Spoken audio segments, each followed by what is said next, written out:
প্রজাতন্ত্র দিবসে সিপিআইএম এর মানববন্ধন ময়নাগুড়িতে। এদিন রাজ্যের সব জায়গার সঙ্গে ময়নাগুড়িতেও মানববন্ধনে আবদ্ধ হলেন ময়নাগুড়ি সিপিআইএম এর পক্ষ থেকে।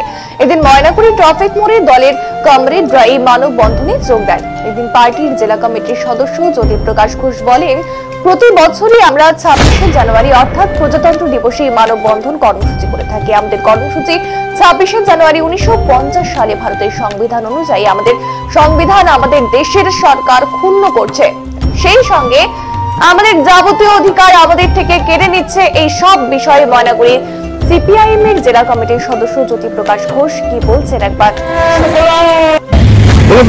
কি বললেন আপনারা ময়নাগুড়ি ট্রাফিক মোড়ে?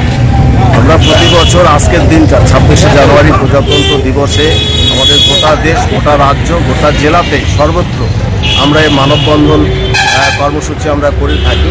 আমরা লক্ষ্য করছি যে আমাদের দেশের যে সংবিধান 1950 সালের 26শে জানুয়ারি আজকের দিনে সেই সংবিধানকে ক্ষুণ্ণ করা হচ্ছে। আমাদের দেশের সরকার আমাদের সংবিধানের যে অধিকার ধর্মনিরপেক্ষতা, ঐক্য, ভ্রাতৃত্ববোধ তার উপরে আঘাত আনছে।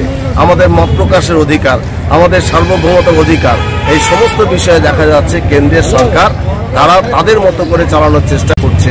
সংশয় যে আমাদের জাতীয় সংহতি, আমাদের ঐক্য, আমাদের ভ্রাতৃত্ববোধ আজকে সংকটের মুখে।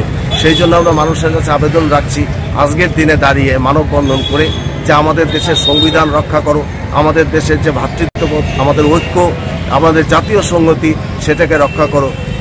এই দাবিতে আমরা লড়াইয়ে আছি।